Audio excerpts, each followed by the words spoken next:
I bought a first-class train ticket during my winter break, but I found someone already sitting in my seat when I boarded. I've always been independent, but this trip home for winter break was going to be different. My parents wanted to pick me up, but with their busy work schedules and the distance to my school, I convinced them to let me return home alone by train. Getting the ticket wasn't easy. Since the holiday was announced late, most tickets were already sold out. Luckily, I secured a first-class seat through the waiting list. On the day of the trip, traffic to the station was chaotic. I barely caught the train. Once I boarded, I stored my luggage and grabbed my phone to reassure my parents. "Mom, Dad, I'll be home this afternoon, don't forget to pick me up." I sent the message, unaware that this peaceful journey was about to turn into a nightmare. I began searching for my seat in the carriage. Because the school break was announced so late, most tickets were sold out when we tried to buy one. Parents wanted to pick me up, but it was too far, so I convinced them not to come. After waiting, I managed to get a first-class ticket from the waiting list. Following the flow of passengers, I carefully checked the seat numbers on my phone. I felt uneasy seeing the woman comfortably seated in my spot.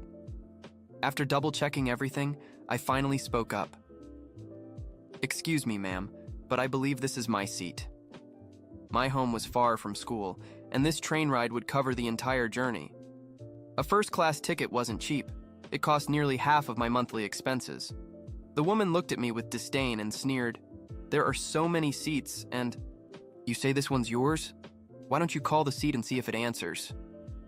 I was speechless at her rude comment. It was obvious she had taken my seat on purpose. When I boarded, I noticed her looking around, and I thought she was waiting for someone. I hadn't realized she was checking if the seat's rightful occupant would arrive. Not wanting to cause a scene, I opened my ticket app and showed her my details. "This really is my seat. Look, here's the information." Her expression changed for a moment, but quickly returned to a defiant tone. "What's your problem? So many people here, and you're picking on an old lady? It's just a seat. Are you trying to kill me?" I froze at her sudden outburst. The whole carriage turned to look at us, and I felt my face burn with embarrassment and anger. "This is my seat. You're the one occupying it." "How am I the one causing trouble?" I replied, raising my voice. Inside, I felt wronged and speechless. What bad luck to deal with this on my trip home. I held my phone while the woman huffed impatiently. She suddenly shoved my hand hard. "What are you staring at? Don't wave your phone in my face, I can't read. I'm staying here today. Why can't I?" "Ow!" I grabbed my wrist, my face contorted in pain. Tears welled up in my eyes instantly. It hurt a lot. The shove had slammed my hand against the hard backrest in front of me. My wrist throbbed. I was so irritated I wanted to lash out. "Go ahead and sit. No one's stopping you. But this seat? I paid for it. Sit somewhere else. But where am I supposed to sit if you're in my place?"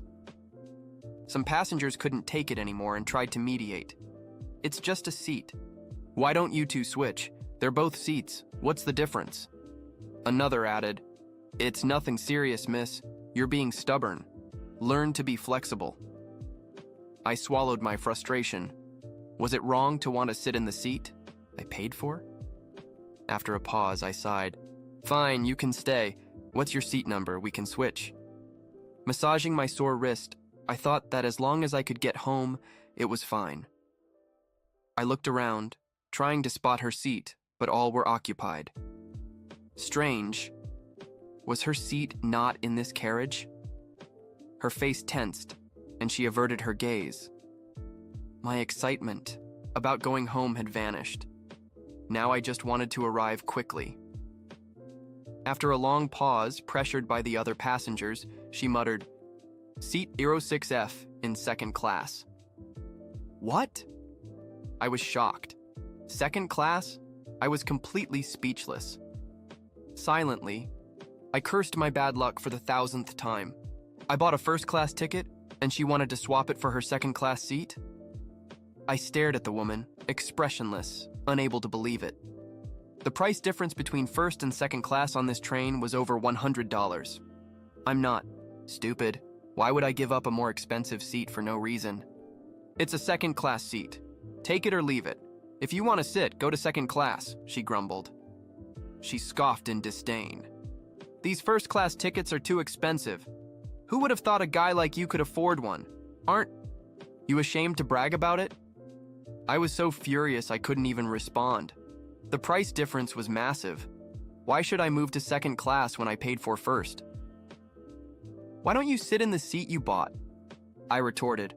If I had bought a second-class ticket, it would have been fine to swap seats, as some passengers suggested, but now the difference was $100. The woman grew even more defiant, clinging to the seat. The wrinkles on her face twisted into a fierce expression. "If you had boarded earlier, this wouldn't have happened. I thought the seat was empty, so I sat here. It's not my fault you were late. And now I'm offering you my seat. Why won't you just accept it?" she continued. "Young people today have no respect for elders. Didn't your parents teach you manners? Were you raised by wolves?" My anger boiled over, and with my eyes burning, I replied through gritted teeth, "You are the one being disrespectful. Give me back my seat or pay the difference. You did this on purpose." Her behavior was simply outrageous. The moment I realized she was shamelessly occupying my seat, the situation started spiraling out of control. The atmosphere in the carriage grew tense, and I could already feel the judgmental stares. Some passengers whispered to each other discreetly, pointing in my direction. That's when I noticed a few had started recording with their phones. The blinking red recording light on their screens made my chest tighten. I could hear faint comments. "Look at that. Arguing with an elderly woman. Over a seat. Unbelievable. He has no respect at all." My breathing quickened. For a moment I thought about backing down. Maybe I should just give up and find another seat. But why? I had paid a lot for that first-class ticket. It wasn't fair. I closed my eyes for a few seconds and took a deep breath. When I looked back at the woman, she had a mocking smile on her face, as if she knew the audience was siding with her. The anger inside me flared, burning intensely. Then, without saying a word, I calmly walked over and sat directly on her lap. The entire carriage fell silent for a second that felt like an eternity before exploding into murmurs and exclamations. "He's lost his mind!" someone exclaimed. "Oh my God, look at this!" another person gasped. The woman started thrashing, pushing my shoulders hard. "Get off me, you lunatic! Are you trying to hurt me? Help!"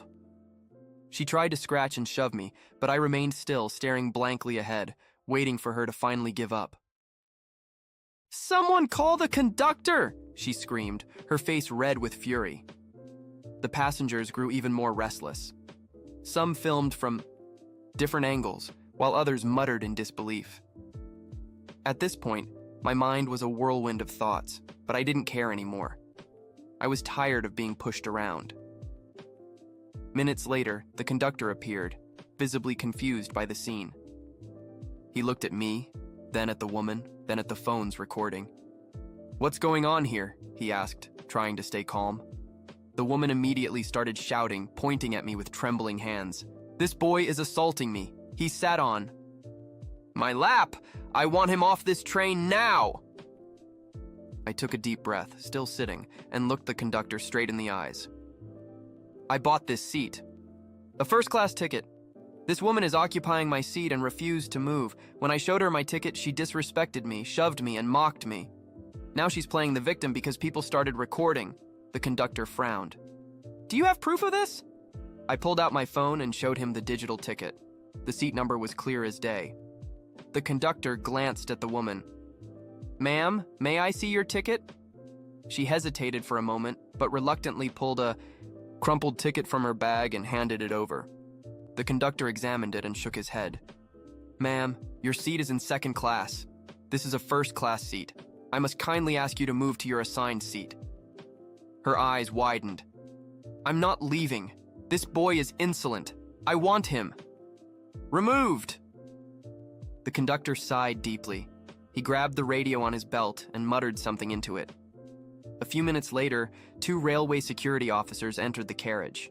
They were large men, impeccably dressed in uniform, with serious expressions. "What's the problem here?" one of them asked. The conductor explained the situation. The officers turned to the woman. "Ma'am, we kindly ask you to stand up and go to your assigned seat in second class." She crossed her arms defiantly. "No, I'm not leaving. I want this brat punished." The officers exchanged glances. "Ma'am, if you don't cooperate, we will be forced to remove you from the train." "Are you going to force me? I have rights!" she screamed. The atmosphere grew tense. The passengers recording were now completely silent, waiting for the outcome. Without further warning, one of the officers firmly but carefully grabbed the woman by the arms. She began screaming and kicking in the air. "This is outrageous! I'm going to sue you!" With some effort, they escorted her out of the carriage. Silence lingered for a few moments until a passenger murmured, "So he was right." Another person added, "Look at his ticket. It really was his seat." Slowly, the accusatory stares faded. Some people lowered their phones, visibly ashamed for judging without knowing the full story. I remained seated, still processing what had just happened. My heart was pounding, but I felt a strange sense of relief. For the first time, I didn't let someone walk all over me. The conductor approached and placed a hand on my shoulder. "You did the right thing by staying calm. I'm sorry for the trouble. I hope you have a good rest of your trip." I nodded silently. I gazed out the window, watching the landscape rush by. Now, all I wanted was to get home. Once I finally settled into my seat, my entire body felt tense, as if I had just come out of a fight. The train continued its journey, but the silence in the carriage was almost deafening. People still cast sideways glances at me, some shaking their heads in disapproval, while others whispered, probably judging me. I could clearly tell that many still saw me as the villain, the disrespectful young man who dared confront an elderly woman. But honestly, I didn't care anymore. I knew the truth. I knew I was right and had defended what was rightfully mine. I didn't do anything but demand respect for what I paid for. I wasn't aggressive. I simply refused to be taken advantage of. As the train moved forward and the scenery passed by, I began reflecting on everything. I was tired, but at the same time, I felt an odd sense of relief. The woman was removed from the train by her own choice, not mine. If she had simply gone back to her seat, none of this would have happened. Hours later, back home, I told my parents everything. I explained every detail, from the moment I saw the woman in my seat to when the security guards removed her. My parents were shocked. My mother looked visibly worried, and my father was outraged. "Son, are you sure you didn't do anything wrong?" my father asked seriously. "Absolutely. I just wanted what was mine. And even so, everyone turned against me." Then, when I picked up my phone, I noticed a notification from a social media platform. Someone had tagged me in a video. When I opened it, my stomach dropped. It was a recording of the entire incident. The video started with the woman screaming and me sitting on her lap. It was already going viral, with thousands of likes, comments, and shares. I started reading the comments, expecting the worst. But to my surprise, most people were on my side. I would have done the same. Paid for the seat, it's his right.